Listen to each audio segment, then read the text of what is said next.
tardes a toda la teleaudiencia de la Mesa Redonda. Estamos, como cada lunes, comenzando la semana y hoy les propongo dos temas principales para nuestra Mesa Redonda. Primero analizaremos sobre la situación en Brasil, la crisis que vive ese gigante sudamericano que se expande y que irradia, vamos a decir, al resto de la región. Para ello me estará acompañando nuevamente la licenciada Laura Becker Paseiro, periodista de la página internacionales del periódico Granma. Repito, quien me acompaña nuevamente. Tendremos también la habitual sección La Esquina y por último, los últimos minutos de nuestro programa estarán dedicados a la situación en Siria y todo Medio Oriente. Esas son nuestras propuestas, por favor, quédese con nosotros.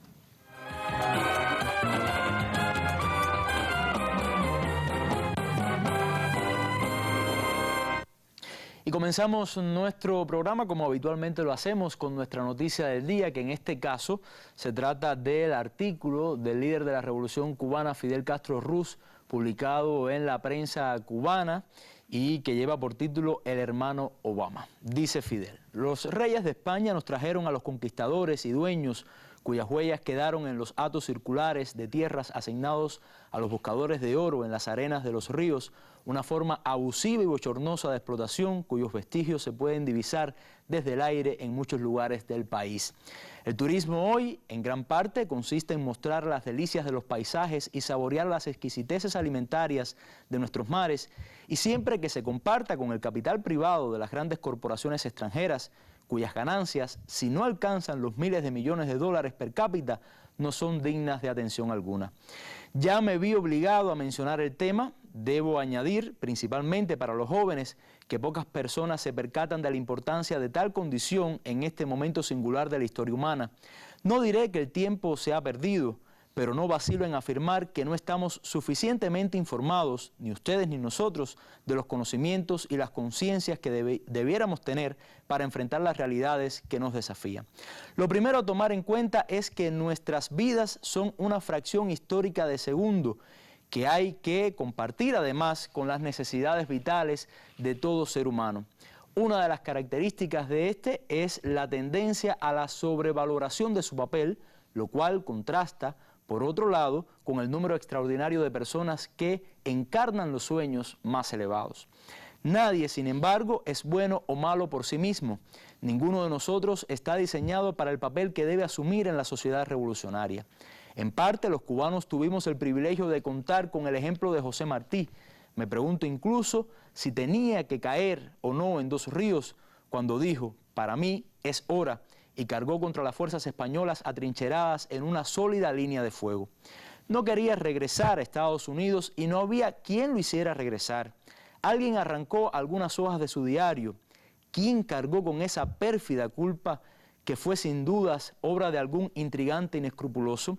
Se conocen diferencias entre los jefes, pero jamás indisciplinas. Quien intente apropiarse de Cuba recogerá el polvo de su suelo abnegado en sangre. Si no perece en la lucha, declaró el glorioso líder negro Antonio Maceo. Se reconoce igualmente en Máximo Gómez, el jefe militar más disciplinado y discreto de nuestra historia. Mirándolo desde otro ángulo, ¿cómo no admirarse de la indignación de Bonifacio Birne cuando desde la distante embarcación que lo traía de regreso a Cuba, al divisar otra bandera junto a la de la estrella solitaria, declaró: mi bandera es aquella que no ha sido jamás mercenaria?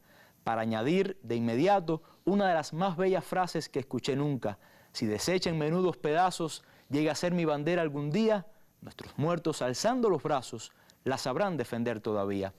Tampoco olvidaré las encendidas palabras de Camilo Cienfuegos aquella noche, cuando a varias decenas de metros, bazucas y ametralladoras de origen norteamericano, en manos contrarrevolucionarias, apuntaban hacia la terraza donde estábamos parados. Obama había nacido en agosto de 1961. Como él mismo explicó, más de medio siglo transcurría desde aquel momento. Veamos, sin embargo, cómo piensa hoy nuestro ilustre visitante. Y cita a Obama: vine aquí para dejar atrás los últimos vestigios de la Guerra Fría en las Américas. Vine aquí extendiendo la mano de amistad al pueblo cubano. De inmediato, un diluvio de conceptos enteramente novedosos para la mayoría de nosotros. Ambos vivimos en un nuevo mundo colonizado por europeos. Prosiguió el presidente norteamericano. Cuba, al igual que Estados Unidos, fue constituida por esclavos traídos de África. Al igual que Estados Unidos, el pueblo cubano tiene herencias en esclavos y esclavistas. Las poblaciones nativas no existen para nada en la mente de Obama. Tampoco dice que la discriminación racial fue barrida por la revolución, que el retiro y el salario de todos los cubanos fueron decretados por esta antes de que el señor Obama cumpliera 10 años. La odiosa costumbre burguesa y racista de contratar esbirros para que los ciudadanos negros fuesen expulsados de centros de recreación fue barrida por la Revolución Cubana. Esta pasaría a la historia por la batalla que libró en Angola contra el apartheid, poniendo fin a la presencia de armas nucleares en un continente de más de 1.000 millones de habitantes. No era ese el objetivo de nuestra solidaridad, sino ayudar a los pueblos de Angola, Mozambique, Guinea-Bissau y otros del dominio colonial fascista de Portugal. En 1961, apenas 2 años y 3 meses después del triunfo de la revolución, una fuerza mercenaria con cañones e infantería blindada, equipada con aviones, fue entrenada y acompañada por buques de guerra y portaaviones de Estados Unidos, atacando por sorpresa a nuestro país. Nada podrá justificar aquel alevoso ataque que costó a nuestro país cientos de bajas entre muertos y heridos. De la brigada de asalto pro-yanqui, en ninguna parte consta que se hubiese podido evacuar un solo mercenario. Aviones yanquis de combate fueron presentados ante Naciones Unidas como equipos cubanos sublevados. Es de sobra conocida la experiencia militar y el poderío de ese país. En África creyeron igualmente que la Cuba revolucionaria sería puesta fácilmente fuera de combate. El ataque por el sur de Angola, por parte de las brigadas motorizadas de Sudáfrica racista, los lleva hasta las proximidades de Luanda, la capital de este país. Ahí se inicia una lucha que se prolongó no menos de 15 años. No hablaría siquiera de esto a menos que tuviera el deber elemental de responder al discurso de Obama en el Gran Teatro de La Habana, Alicia Alonso. No intentaré tampoco dar detalles, solo enfatizar que allí se escribió una página honrosa de la lucha por la liberación del ser humano. De cierta forma, yo deseaba que la conducta de Obama fuese correcta. Su origen humilde y su inteligencia natural eran evidentes. Mandela estaba preso de por vida y se había convertido en un gigante de la lucha por la dignidad humana. Un día llegó a mis manos una copia del libro en que se narra parte de la vida de Mandela y, oh, sorpresa, estaba prologado por Barack Obama. Lo hojeé rápidamente. Era increíble el tamaño de la minúscula letra de Mandela precisando datos. Vale la pena haber conocido hombres como aquel. Sobre el episodio de Sudáfrica debo señalar otra experiencia. Yo estaba realmente interesado en conocer más detalles sobre la forma en que los sudafricanos habían adquirido las armas nucleares. Solo tenía la información muy precisa de que no pasaban de 10 o 12 bombas. Una fuente segura sería el profesor e investigador Piero Gleijeses, quien había redactado el texto de Misiones en Conflicto, La Habana, Washington y África, 1959-1976, un trabajo excelente. Yo sabía que él era la fuente más segura de lo ocurrido y así se lo comuniqué.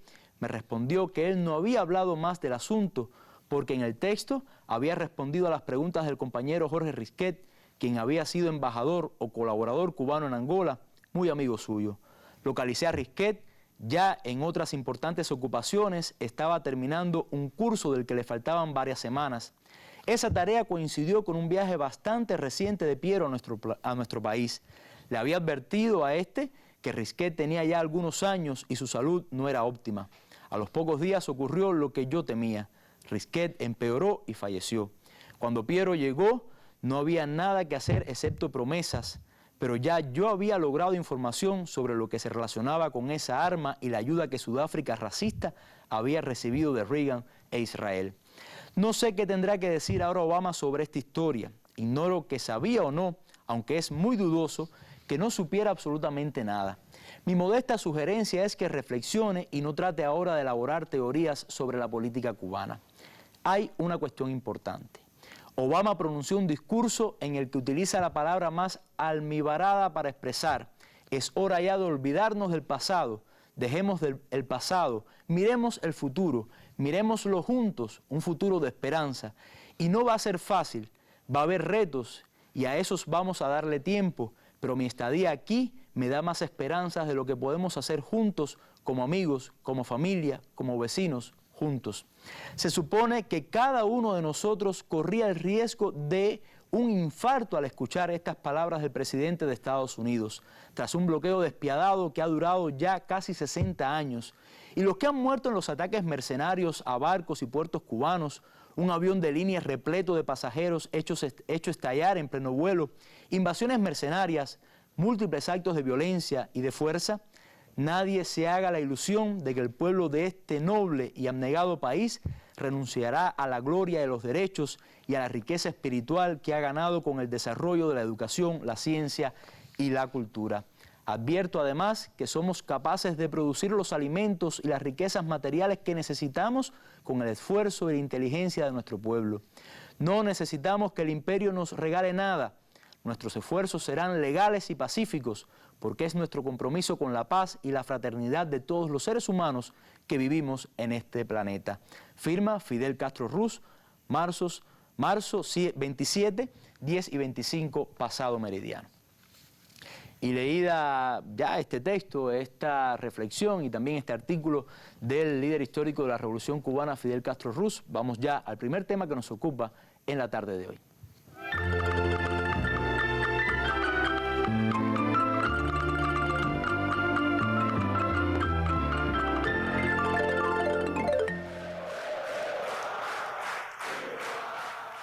La presidenta de Brasil insiste en que el proceso de destitución en su contra que adelanta el Congreso es un intento de golpe de Estado de la oposición. Descarta renunciar a su cargo y dice que encarará lo que considera una amenaza a la democracia en su país. Eu preferia não viver esse momento, mas que fique claro. Preferiría no vivir estos momentos, pero que quede claro. Posição e respeito à democracia. Me sobran energía, disposición y respeto por la democracia para enfrentar la conjura que amenaza la normalidad constitucional y la estabilidad democrática del país. E a estabilidade democrática do país. Acompañada por juristas y profesores de derecho, afirmó que no cometió delitos que justifiquen la interrupción de su mandato. Pero la Comisión Legislativa que adelanta el pedido de juicio político considera que manipuló las cuentas públicas. Además, quieren agregar las acusaciones de un senador quien asegura que la mandataria estaba al tanto de la corrupción en Petrobras. Pelo doutor Marcos Seixas. E por que fazem isso? Porque desde o dia seguinte da eleição. ¿Por qué hacen eso? Porque desde el día de las elecciones se pretende cuestionar la democracia brasileña, por la cual fue elegida Rousseff. Desde entonces intentan decir que hubo fraude, que las máquinas de votación no funcionaban y buscan un pretexto para la destitución. Y el pretexto para una destitución tiene nombre. El pretexto para un juicio político es un golpe. Pretexto para impeachment é golpe. La comisión parlamentaria realizó el miércoles la tercera de 15 reuniones para resolver el pedido de impeachment. Para que tengan validez, el Pleno de la Cámara debe realizar igual número de reuniones. Rousseff debe presentar sus descargos dentro de los 10 primeros encuentros.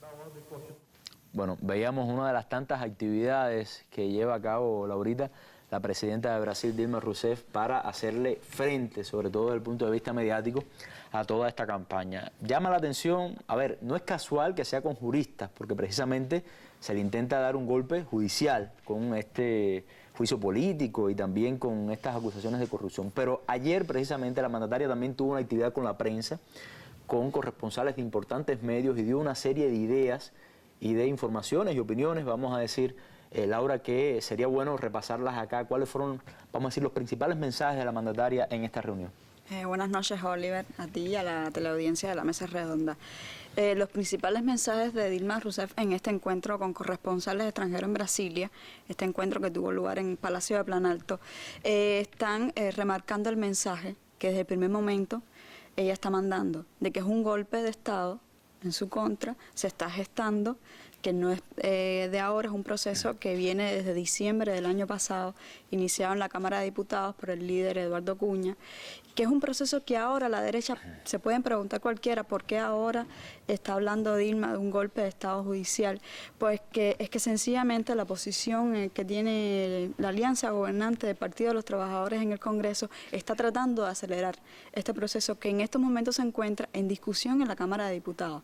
O sea, la Constitución brasileña estipula estipula que se le puede procesar al presidente de la República basado en 2 artículos fundamentales, el 85 y 86, en caso de la ley específica de impeachment o juicio político. En el caso de Rousseff, está enfrentando acusaciones que no han sido probadas aún, un proceso que viene, repito, desde diciembre. Uno saca la cuenta, lleva casi 3 meses en ese vaivén, en esa crisis política. Y volviendo al tema del impeachment, es un proceso que está en estos momentos en discusión. Están tratando de acelerarlo para sí, porque ellos tienen, si de aprobarse... ¿Tienen posibilidades reales de llevar a cabo este juicio político a la mandataria? Están acelerando porque si de la Cámara de Diputados aprueba con la cantidad de diputados necesarios, con esa mayoría que ellos necesitan aprobar ese proceso en discusión, pasaría al Senado. Pero cuando ya se discute en el Senado, tienen 180 días para sacan a Dilma Rousseff de la presidencia y asumiría a Michel Temer, quien es vicepresidente del país, pero Michel Temer es otra figura que está jugando un papel muy importante dentro de toda esta crisis política en Brasil.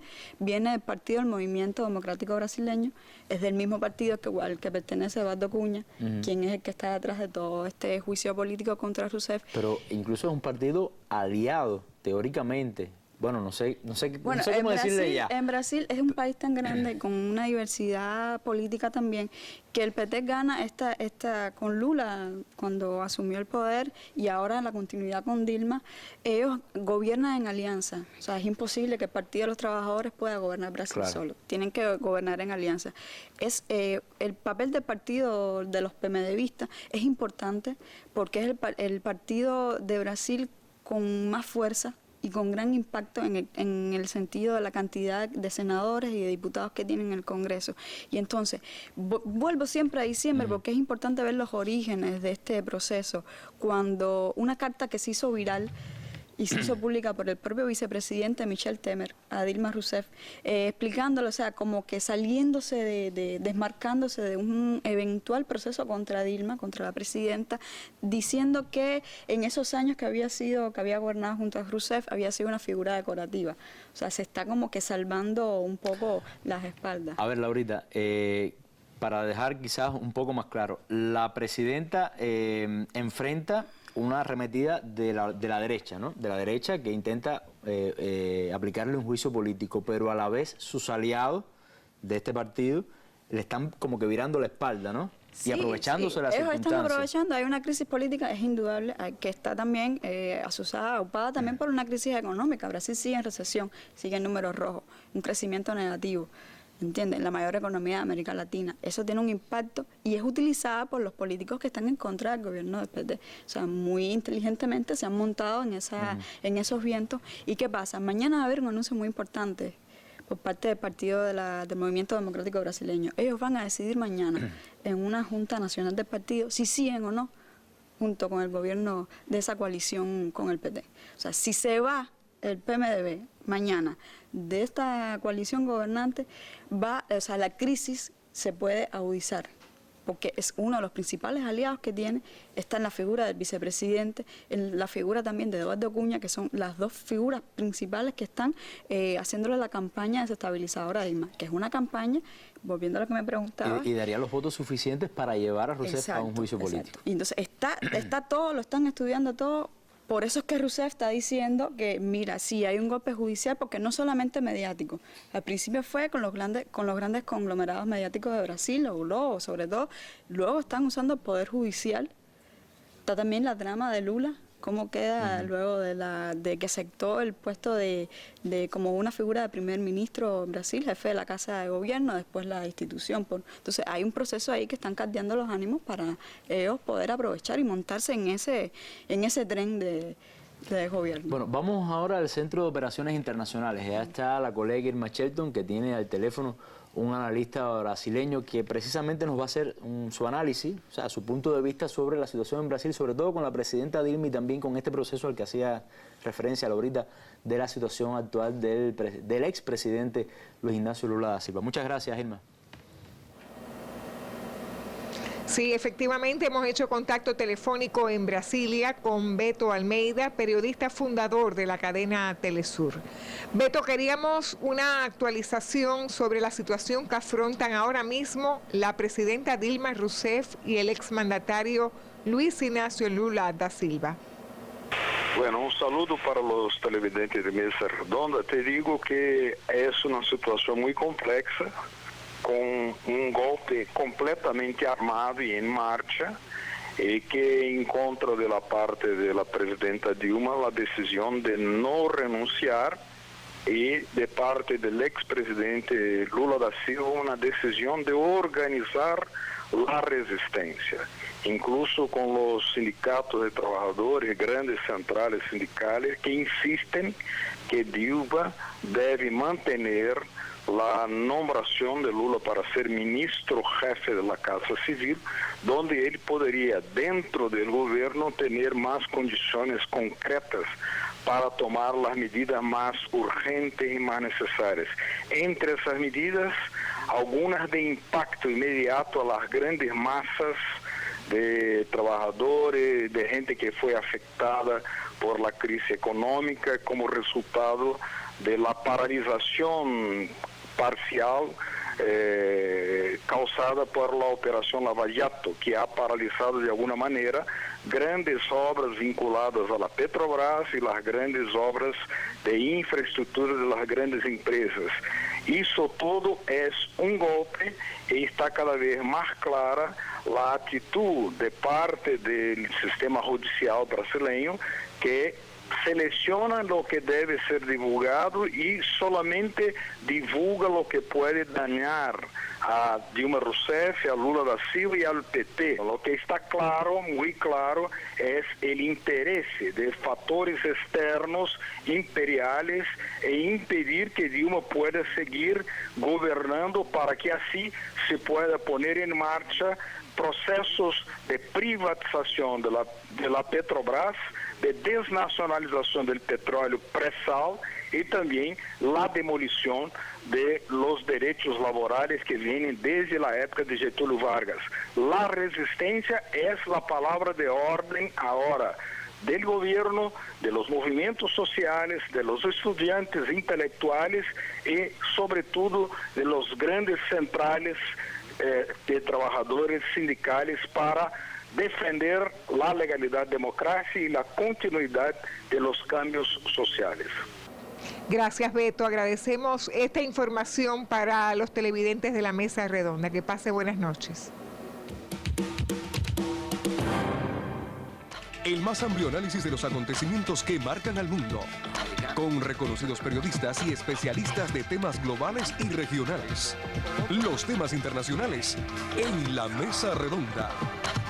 Nuestras armas son las ideas. Bueno, veíamos este análisis del periodista Beto Almeida con respecto a lo que sucede en su país. Siempre es enriquecedor, por lo menos, conocer la opinión de alguien que está allí, ¿no? Que está viviendo, vamos a decir, de forma directa la crisis en ese país. Ahora, yo quiero detenerme ahorita en Temer. El vicepresidente, me decías o recordabas cómo hace algunos meses ya publica una carta abierta en la cual decía que durante el gobierno de Dilma había sido una figura decorativa, pero incluso también está por ahí anunciando un supuesto programa de gobierno si llega a ser presidente. ¿De qué se trata? Exacto, eso para tener la dimensión de que es un proceso que está muy bien planificado, no es nada de esto es improvisado. Ellos están hablando, por eso la mayoría de los analistas están coincidiendo que sí se van a salir de la coalición de gobierno, porque ya incluso presentaron un plan puramente neoliberal que toca principales programas sociales que son la bandera también del PT, por decirlo de alguna manera, de conquista. Por ejemplo, Mi Casa, Mi Vida. Están hablando de recortes, están hablando del Bolsa Familia, que es una renta que recibían los pobres en Brasil, una renta que le daba acceso a educación, salud y una renta de salario mínimo para ayudar a estas personas. Y están hablando de recortes ahí en estos principales programas de sociales de impuestos, o sea, aplicados por el gobierno petista, primero con Lula y ahora con Rousseff.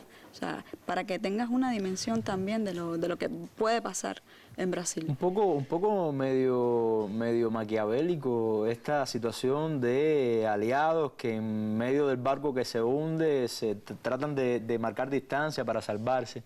Ahora, esta crisis, de alguna manera artificial, vamos a decir, porque se trata de desestabilizar un gobierno, tumbar un gobierno, poner en jaque una mandataria que desde hace meses le ha sido muy difícil gobernar. ¿Cuánto le ha costado a Brasil, según tu opinión? Un país que está en medio de una crisis económica y a la vez una crisis política. Le ha costado una parálisis. O sea, Brasil desde diciembre tiene una crisis de gobernabilidad, una crisis de democracia. La propia Rousseff lo decía, que había sido, dado su pasado guerrillero, que ella había luchado contra... Porque hay personas que están pidiendo golpe, intervención militar en las calles. O sea, a veces comentando, ¿no?, con amigos que viven por allá, ¿no?, más o menos para ver, es lo que tú decías, mejor conocer de primera mano cómo se vive en estos días en Brasil. Y hay personas que muy tranquilos, sí, yo quiero una intervención militar porque antes los militares sí tenían el país a mano dura. Entonces tú te quedas así, tú dices, bueno, quizás no fue Brasil uno de los principales exponentes donde se vio operaciones como el Plan Cóndor, que tiene en Argentina y en Chile una huella bastante fuerte. Bueno, hace pocos días se conmemoró el 40 aniversario del golpe de Estado en Argentina. Y entonces si hay personas que te están pidiendo una intervención militar, ya tú puedes tener la magnitud de la cantidad de opiniones que hay dentro de este espectro político en el Brasil de hoy.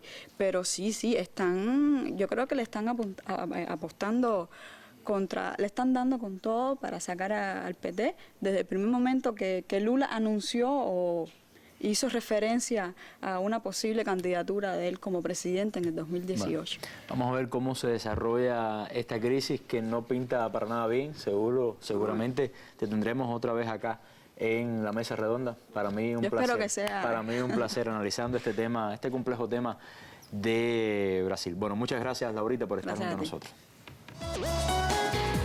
Este martes y jueves en la mesa redonda, Internet y las zonas Wi-Fi en Cuba. Los programas que se desarrollan para el acceso a Internet de la población y las entidades, la implementación y avances de las zonas Wi-Fi en áreas públicas y los mejores usos del servicio serán expuestos el martes en la mesa redonda por directivos de la empresa de telecomunicaciones de Cuba, ETEXA, en un programa que transmitirán Cuba Visión Internacional y Radio Habana, Cuba, a las 7 pasado meridiano. El jueves habrá un foro digital sobre el tema en los sitios web de Cuba Debate y la Mesa Redonda. Y en la tarde, una nueva Mesa Redonda, donde los directivos de TEXA responderán a las inquietudes y opiniones de la población. Si usted desea participar, puede hacerlo llamando miércoles y jueves al teléfono 7646-5900 entre 9 de la mañana y 5 de la tarde. También puede llamar el martes durante la hora de nuestro programa de 7 a 8 de la noche al teléfono 7831-2484. Además puede contactarnos por el correo electrónico mesaredonda@net.cu y por los sitios web de la Mesa Redonda y Cuba Debate. Mesa Redonda, más allá de la noticia.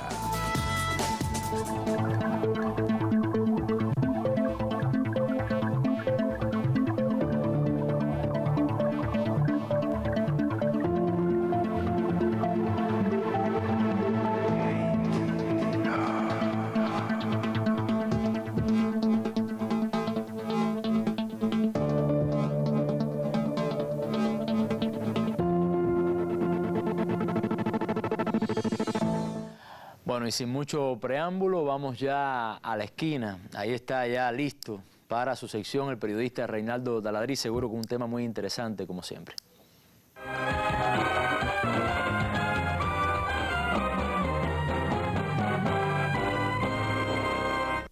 Muchas gracias y bienvenido a la esquina. Oliver, el tema es cómo va la cosa.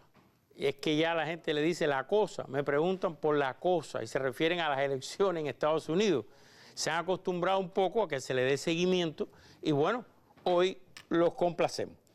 Vamos a comenzar por los demócratas, Hillary Clinton, Bernie Sanders.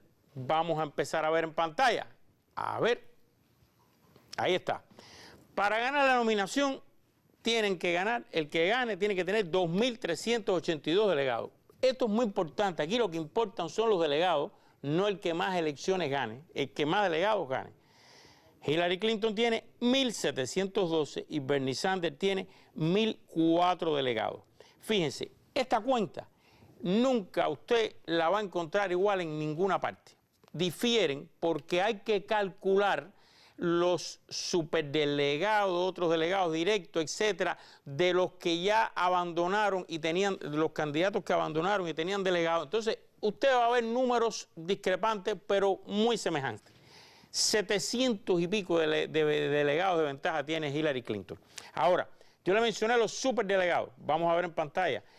¿Qué cosa es un superdelegado? Un superdelegado es figuras del partido, político, gente que está libre para elegir y decide elegir y apoya a un candidato. Los superdelegados, eso es establishment político puro. Fíjense, Bernie Sanders solamente ha ganado el apoyo de 29 superdelegados y Hillary Clinton de 469. Ahí está la gran diferencia. De esos, imagínense, de esos 700 que le lleva, 469 son superdelegados. Y Bernie Sanders, esto aquí está la prueba, no cuenta, asusta, mete miedo al establishment demócrata de que gane y sea el candidato porque piensan que va a perder. Ahora bien, yo insisto que aquí lo que vale son la cantidad de delegados. Eso es lo que ustedes tienen que seguir. Porque, por ejemplo, hay muchos estados que se reparten los delegados proporcionalmente. Si uno gana el estado, ganó Hillary Clinton tal estado, sí, pero sacó 51, el otro sacó 49, más o menos van a sacar la misma cantidad de delegados. Hay algunos estados en que sí, el que gane, aunque sea por un punto de por ciento, se lleva a todos los delegados. Ahora, ¿qué le pasa a Bernie Sanders? Ustedes vieron ese número, ¿verdad? Hillary Clinton tiene 1.700 y Bernie Sanders 1.000 cortico, 4. Bien. El problema es que de lo que queda, Bernie Sanders tiene que ganar el 70% de los delegados que quedan por repartir, los tiene que ganar. Y Hillary Clinton, perdiendo el 70% de los delegados que quedan, gana la nominación por la ventaja que tiene. Ese es el gran problema de Bernie Sanders. Por eso él insiste mucho que le queda California, le quedan estados grandes que puede ganar para acortar esa diferencia. Pero Hillary Clinton solo tiene que ganar el 30% y gana la nominación. Una cosa que quiero recalcar porque esto es engañoso. Ustedes ven que dicen primarias, elecciones, votaron, la votación, etc. En el caso demócrata, la votación ha sido más o menos como históricamente se ha comportado. Vamos a ver un ejemplo de una votación, de las votaciones que hubo el sábado. Miren, en Alaska, en las primarias demócratas, votaron solamente 540 personas. En Washington, en el estado de Washington, que es un estado importante en población, solo votaron 26.200 personas. Eso les da a ustedes una idea que si en las elecciones presidenciales vota cerca del 50%, en las elecciones primarias la media histórica está por el 30 y pico por ciento. 540 personas votaron en Alaska y se dice, ganó Bernie Sanders las primarias en Alaska con el 72% de 540 personas. Yo insisto porque esto es un elemento que hay que tener en cuenta y es importante. Ahora, nos vamos para el muy complicado bando republicano en la cosa. Vamos a ver. Perdón, esto es importante. Miren, porque este es el gran argumento del miedo. Si la elección presidencial fuera hoy, antes de irnos a los republicanos, si la elección presidencial fuera hoy, Hillary Clinton le gana a Donald Trump y a Rafael Edward Cruz. Pero perdería frente a John Kasich, que es el gobernador, el tipo del establishment republicano, frente a ese perdería. Ahora, Bernie Sanders, si la elección presidencial fuera hoy, le gana a los tres, a Trump, a Rafael Edward y a John Kasich, a los tres, lo cual destruye el argumento del miedo a que gane Sanders porque nunca podrá ganar en la presidencial. Pero por ahí anda la cosa. Y ahora nos vamos al bando republicano de la cosa. Para ganar la nominación se necesitan 1.237 delegados. Donald Trump tiene 754. Rafael Edward, acuérdense que su padre es Rafael Bienvenido, natural de Matanza, aunque él no puede terminar una oración en español, lo dijo en un debate, que él no había estudiado español nunca. Rafael Edward Cruz tiene 465 delegados y John Kasich tiene 143 delegados. Una cosa, dejen eso en pantalla un minutico. Marco Rubio, o Little Marco, pequeñito Marco, como lo llamaba Donald Trump, le decía así en las elecciones. Esta es una primaria en que Trump se refiere a Rafael Edward Cruz como el Lying Ted, Ted el mentiroso. Le decía Marco Rubio, pequeñito Marco. Bueno, él lo decía, no lo digo yo, lo decía él todos los días, en Twitter, en público, en meeting. Bueno, Marco Rubio se retiró, pero Marco Rubio cuando se retiró con 166 delegados. Miren esos números, qué cerrados están. Si de esos 166 delegados, la mayoría va a parar, ahí el problema está en Kasich. Si va a parar a Ted Cruz, fíjense cómo se empareja la contienda. Pero si se quedan en John Kasich, que es el más parecido realmente a Marco Rubio desde el punto de vista que es un hombre de establishment, etcétera, volvería a coger vida. Eso está por ver, hay que ver qué pasa con esos 166 delegados que tenía el pequeño Marco Rubio. Ahora bien, en el caso de los superdelegados del Partido Republicano, vean qué interesante esto. Rafael Edward ha logrado 81. ¿Por qué? Porque el establishment republicano ha cerrado fila, cualquiera menos Trump, y el único que puede impedir que Trump gane es Rafael Edward Cruz. 81 han apoyado a Ted Cruz, 41 a Donald Trump y John Kasich 37. Si usted suma 81 y 37, vean que el establishment republicano del Partido Republicano, todos esos grupos están unidos prácticamente contra Trump, por lo menos en este momento. Ahora bien, este tema importante. Si hoy fuera la elección presidencial, ¿qué pasa? Trump pierde con Hillary y pierde con Bernie Sanders, con los dos. Rafael Edward, el hijo de Rafael Bienvenido, también pierde con los dos. Pero John Kasich le gana a Hillary Clinton, aunque pierde con Bernie Sanders. Eso sería si la elección fuera hoy. Ahora, ya no nos queda mucho tiempo. Yo quiero darle algunos elementos a los que les interesa este tema, porque me escriben y me preguntan, Darío, ¿cómo está la cosa? Por eso le dije la cosa, no es porque sea la cosa, es un tema serio, repito, porque lo que pasa aquí tiene consecuencias en todo el mundo. Ya se ha dicho que van a bombardear aquí, que van a salir de la OTAN. Se han dicho cosas de todo tipo que después cuando llegan al gobierno, por supuesto, no pasan o pasan distinto cuando entran en la realidad que es gobernar. Pero ¿qué factores yo les recomiendo que ustedes tengan en cuenta? Vamos a verlo en pantalla. Primero, hay una superofensiva contra Donald Trump. Usted no tiene idea de la cantidad de anuncios, de artículos, bueno, le han sacado una foto de la mujer media desnuda cuando era modelo. Entonces, ¿para qué? Por una parte, para desprestigiarlo, pero por otra, para provocarlo y que reaccione como reaccionó. Porque de pronto apareció un artículo en un magazine diciendo que Rafael Edward Cruz tenía 5 amantes. Primero le sacaron una foto a Trump de la mujer cuando era modelo desnuda y aunque Trump dice que no tiene nada que ver, curiosamente salió un artículo revelando que Rafael Edward Cruz, un hombre que anda con la Biblia, muy católico, muy cristiano él, tenía 5 amantes. Entonces, esta superofensiva, yo dudo que no haga efecto. Es imposible que el barraje que está recibiendo Donald Trump todos los días, en todos los medios, en todos lados, no lo afecte. Además, meten miedo con él, ya no saben ni qué decir. Han hecho anuncios en ruso, donde está él con Putin, y los anuncios en ruso, y como si que Putin va a ser su vicepresidente. Han hecho de todo, lo imposible contra Donald Trump. Un segundo elemento a tener en cuenta. Llamados a dividir este-oeste con Kasich para frenar a Trump. Decirle a John Kasich, ocúpate del este, y deja que Rafael Edward se ocupe del oeste y entonces después así nos repartimos los delegados para lograr el objetivo principal, que es evitar que Donald Trump llegue a la convención con la mayoría de delegados. Y ahora vamos a hablar de eso. Presión para que Kasich se retire y sea vicepresidente. Ya él dijo que no y que no, fue vehemente en eso. Si John Kasich se retira, entonces quedan dos opciones, Trump y anti-Trump. Aunque Rafael Edward no es querido tampoco por el establishment republicano, pero ya hay varios como Jeb Bush, como Lindsey Graham, senadores ambos, gobernador, que aspiraron incluso, fueron precandidatos a la nominación republicana, que han dicho que pese a sus diferencias, antes que sea Trump, apoyan a Ted Cruz. Entonces, si se retira Kasich, que es lo que están presionando, aunque él ha dicho que no, y ha explicado por qué, quedarían dos, y el voto sería o Trump o anti-Trump, que es lo que están buscando.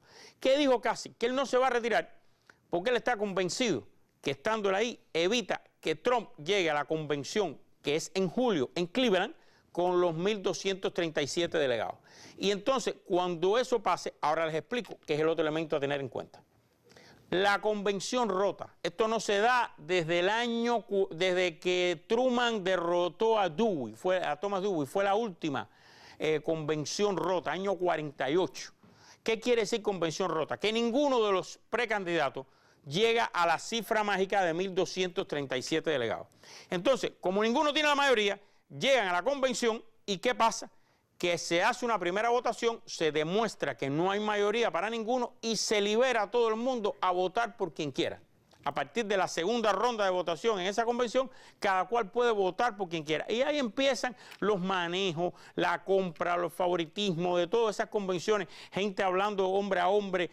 Bueno, eso no se da desde el año 48, repito, es una cosa nueva. Pero a esto están apostando mucha gente, a una convención rota que llegue, que ninguno tenga los 1.237 y entonces después de la primera votación allí que se muestre eso, todos los delegados presentes pueden cambiar de voto y votar por quien quieran. Y entonces podrían derrotar o frenar a Donald Trump. Impredecible, impensable por ningún analista. Nadie contó con esto. Nadie. Lo han reconocido políticos, tanque pensantes, asesores, exdirectores de campaña. Todos lo han reconocido que esto que está pasando en el Partido Republicano no lo previó nadie. Y Donald Trump ha dicho ya que si le hacen eso, se presenta independiente. Si se presenta independiente, ya, pónganle el cuño, ganó el demócrata que sea, porque se divide ese voto, ya pasó con Ross Perot en el 92, pónganle el cuño. Inédito. ¿Qué puede pasar con ese partido? Son partidos electorales, más que de programa. Bueno, está por ver porque esto es nuevo, novedoso. Así que los que me preguntaron, así está la cosa. Termino la esquina y regreso con Oliver a la mesa.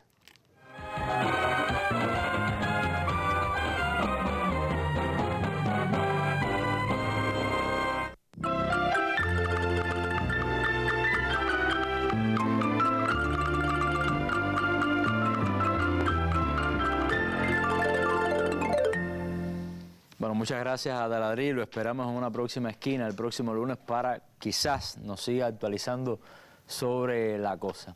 Bueno, vamos al último tema de nuestra mesa redonda, Siria, Medio Oriente. Tenemos, como es habitual, a la doctora María Elena Álvarez Acosta, profesora titular y analista de temas internacionales, quien otra vez nos acompaña para analizar este tema. Vamos con una de las noticias más recientes con respecto al tema Siria y estamos de regreso, doctora, en unos minutos para comenzar nuestro análisis.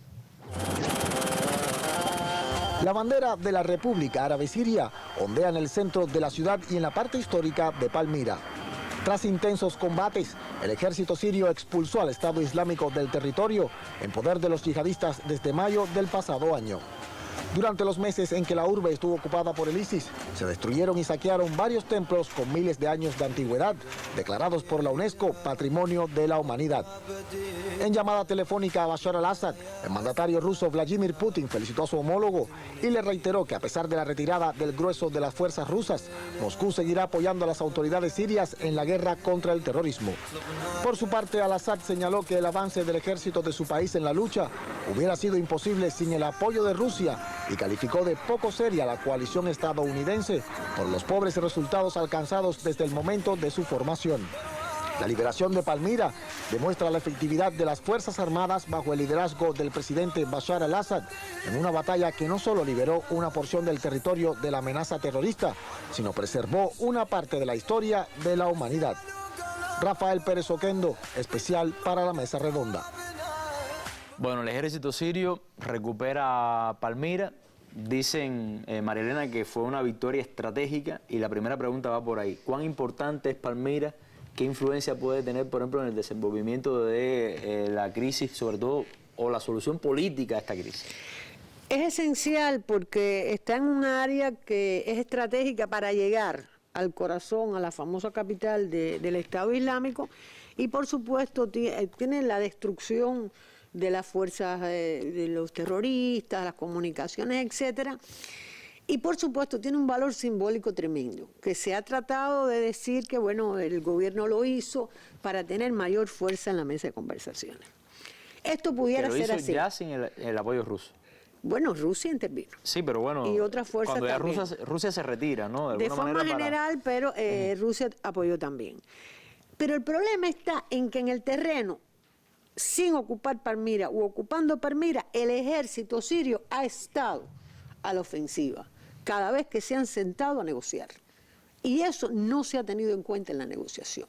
Y voy a poner un ejemplo, no lo digo yo, lo dice Robert Fisk, que a pesar de que tanto Barack Obama como Cameron plantean que la lucha contra el terrorismo es lo más importante, y Barack Obama dice que en la próxima semana va a hacer una reunión con todos los jefes de Estado que van a una reunión a Nueva York, no se habían pronunciado, por lo menos hasta que yo pude tener información, sobre esa victoria, que es estratégica porque tiene que ver con la fuerza, con la base del Estado Islámico y con la historia de la humanidad. Entonces, ¿hasta qué punto, qué valor le van a dar los que están reunidos o la oposición, llamada oposición? Pienso que no va a ser significativo porque recurrentemente se sigue la discusión de la necesidad de que Bashar al-Assad salga de Siria. Es decir, que desde el punto de vista político no debe ejercer mucha presión. No creo que vaya a ejercer mucha presión porque no se le da, porque además se plantea que el gobierno, además apoyado por Rusia, está violando el cese al fuego, que sigue cometiendo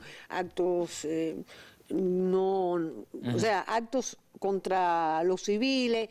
Y entonces, fíjate, pudiera ser en otro contexto y en otra negociación, pudiera ser vital. Pero yo siempre recuerdo Ginebra 1, Ginebra 2, que siempre el Estado estuvo en la ofensiva y no se tuvo en cuenta. Y en este caso está a la ofensiva, pero fíjate, está en la ofensiva contra el terrorismo, pero es que los grupos terroristas no están en las conversaciones, ni está en el cese al fuego. Ahora, desde Cuba, el secretario de Estado, bueno, que estuvo acá en nuestro país acompañando al presidente Barack Obama, partió rumbo a Moscú. Se encontró, como era de esperar, con el canciller de Rusia, Sergei Lavrov. Tienen contactos telefónicos muy habituales, pero también se reunió con el presidente Putin. Esto sí puede ser una señal, esto puede incidir en el desenlace de esta crisis política.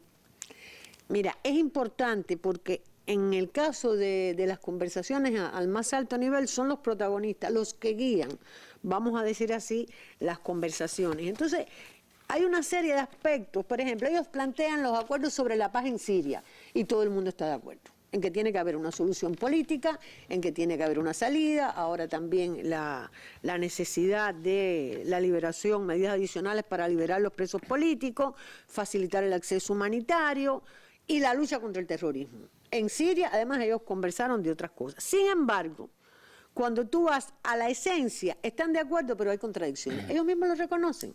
Entonces, a mí me da la impresión de que ambos quieren la salida política, pero Rusia quiere mantener su postura en el conflicto como protagónico y garante. Y Estados Unidos también lo quiere, pero hay una presión, vamos a decir así, por ser el protagónico, el líder. Y entonces cuando tú oyes, por ejemplo, a Kerry, él dice que sí, que hemos decidido que sea un país unido y que bueno, que hay que crear una transición política y una nueva constitución. Y entonces te deja un poco caer la necesidad de que hay no factores esenciales, pero sí determinados aspectos en que no están de acuerdo. Y te pongo un ejemplo. Conflicto de intereses de las grandes potencias. La coalición antiterrorista. Estados Unidos creo que hizo 1 o 2 bombardeos, sin embargo está en Irak. Y entonces, ¿hasta qué punto realmente la coalición contra el terrorismo está funcionando? ¿Hasta qué punto los grupos que están conversando no sienten el apoyo? No quiero decir, fíjate, lo que quiero decir es esto. ¿Quién inició esta guerra? ¿Quién ha apoyado? ¿Dónde se formó esa oposición? Porque yo leía, no, porque la primavera árabe, que entonces esos grupos, la guerra civil, ¿cómo se desarrolló esa guerra? Desde fuera. Entonces la pregunta que yo me hago es, ¿realmente se quiere llegar a ese tránsito político y si gana Bashar al-Assad? Porque es el pollo del arroz con pollo, increíblemente no es que la mitad de la población de ese país es refugiado o desplazado, o que el Estado Islámico o al-Nusra está acabando y ha hecho más de 300 acciones a pesar de toda la ofensiva del gobierno. No. Sigue siendo que en esa transición política, en esa nueva constitución, Bashar tiene que irse. Y entonces yo me pregunto, ¿ellos van a lograr si no se pone de acuerdo la propia oposición, y sabemos que hay de distintos grupos, un gobierno de unidad nacional o vamos a tener un segundo Libia. Fíjate, no soy tremendista. Creo que sí, que tanto Estados Unidos como Rusia están buscando la salida política. Barack Obama en sus últimos 8 meses, en la imposibilidad que han tenido de derrocar ese gobierno, pero seguimos viendo, sobre todo en las alianzas regionales y en algunos aspectos discursivos, como Estados Unidos sigue tratando de mantener su liderazgo y sigue tratando de que Bashar al-Assad salga. Bueno, me alegra que haya mencionado Libia, porque también le propongo en unos minutos volver, pero ya no solamente sobre Siria, sino sobre todo a la región del Medio Oriente. Okay. Bueno, yo he escuchado, María Elena, algunas opiniones, yo creo que bastante tremendistas, sí, esas sí son tremendistas. Incluso han llegado a decir de que en el Medio Oriente se está viviendo una especie de una mini tercera guerra mundial, y que ha sido la situación más convulsa desde que esos países lograron desprenderse del colonialismo, quiero decir, liberarse como tal. Usted que es historiadora también, ¿cómo lo ve? En 5 minutos no te puedo responder todo lo que quisiera y ver lo que es una guerra mundial, pero indudablemente una guerra mundial tiene que ver con el territorio, con los participantes, y por supuesto estamos hablando de un área.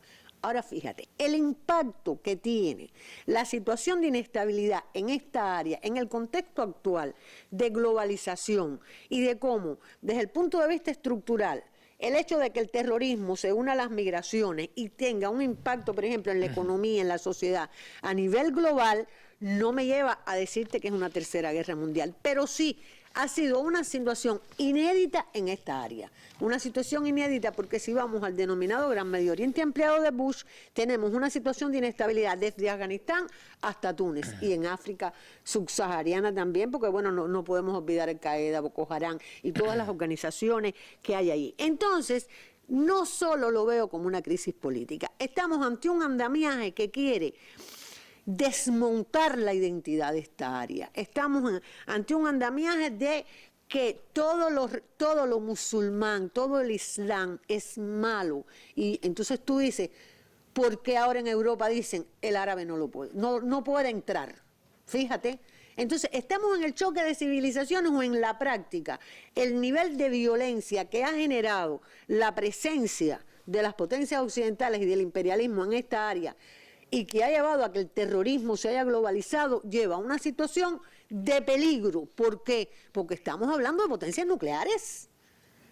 Y entonces, no puede ser una mini, o como dijo el Papa, dijo que era por paso la guerra nuclear.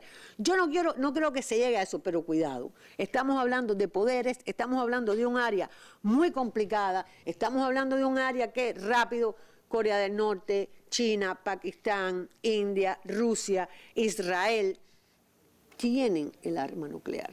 Es posible que se me caiga alguno, no creo que ninguna se me quedó. Y por supuesto, la OTAN tiene arma nuclear. Y entonces estamos. Rusia cae un avión porque Turquía. Entonces, bueno, Rusia fue coherente, vamos a decir así, y no hizo nada. Pero indudablemente, Oliver, están desangrando una región y están sembrando un nivel de inestabilidad que está rebotando en el sistema internacional. Y asusando se puede decir también algunos conflictos internos. Yo le quiero preguntar, por ejemplo, sobre el tema de los precios del petróleo. Porque ya vemos, por ejemplo, la situación que está creando en algunas monarquías del Golfo y cómo eso se está repercutiendo también en la política exterior de esas monarquías y la política exterior hacia la región también. Porque estamos hablando de la crisis estructural. Hoy yo hablaba con Casal de todo esto, de lo que puede ser la geopolítica y la geografía en función de la política. Pero en este caso él me decía que vamos a verlo cómo la política exterior, cómo se manifiesta la política exterior de las potencias por mantener el poder o la recomposición de ese poder. Y entonces cuando tú vas a los precios del petróleo, que no lo voy a explicar aquí porque además no soy economista, pero sí, este es el área que más petróleo en el mundo. Y entonces hay una afectación no solo a los aliados de Estados Unidos y del bloque occidental, que por cierto Estados Unidos ya casi produce lo que consume, pero tú tienes el impacto que tiene en Arabia Saudita, pero entonces vamos a verlo del otro lado. El impacto que puede tener para Irán, que ahora le quitaron las sanciones, el impacto que los precios pueden tener para Rusia, sin ir más, el impacto que tiene en Venezuela, porque algunos dicen, yo creo que es simplista, que es porque Estados Unidos, no, yo pienso que el problema estructural que tiene el sistema también ha llevado a esto. Y bueno, tú invitaste aquí a Pish, que habló del petróleo, no tengo que hablar yo, pero indudablemente hay un golpe, más allá, o sea, además de esta inestabilidad se está dando en el área que desde el punto de vista geopolítico es el centro del petróleo, es el centro del gas y es el centro de las contradicciones culturales, vamos a decir entre comillas, que se ha creado. Y es el centro, además del terrorismo internacional, porque hay que decir que tiene el centro allí. Entonces, por supuesto, los precios del petróleo están teniendo un impacto y pueden agravar no solo, vamos a decir, la situación de las monarquías, porque hay que decir que en el caso de las monarquías, fundamentalmente a quien afecta es al inmigrante, porque hay monarquías que todavía su población no se ha visto afectada. No, son poblaciones muy pequeñas, tienen grandes recursos. En el caso de Arabia Saudita sí la población está siendo ya afectada, pero tú tienes que ver todo el mundo. Por ejemplo, esto ha favorecido a China, por ejemplo, pero ¿qué pasa con Rusia? ¿Qué pasa con Irán? Irán dice, voy a seguir vendiendo. Entonces, estamos hablando de una crisis estructural que tiene que ver con la violencia del sistema, con la colonización, con los problemas no resueltos del área que se han ido posponiendo y a lo que se ha unido este terrorismo que tiene como centro esta área, pero que se va a Europa y que se va a otros lugares y que también, más allá de la realidad, sirve como pretexto, el último que voy a decir, para políticas violentas, porque quiero además señalar que yo sufro cada vez que muere alguien, pero sufro cuando hay un ataque terrorista en Pakistán y también en Bélgica, pero no se le da la misma importancia. Bueno, doctora, violencia y también egoísmo del sistema. De todo. Porque es un elemento importante también, sobre todo a la hora de analizar ese tema del petróleo. El factor ético. Pero bueno, le vamos a tomar la palabra y para que vea que en la mesa redonda si somos equilibrados, precisamente nos vamos a despedir. Antes, agradecerle su presencia acá, nos vamos a despedir con nuestras imágenes del día que precisamente tienen que ver con Pakistán. El terrible atentado que vivió ese país, que ha dejado esa estela de dolor que podrán ver ahora en estas imágenes del día. Muchas gracias por su atención. Nos vemos en una próxima mesa redonda.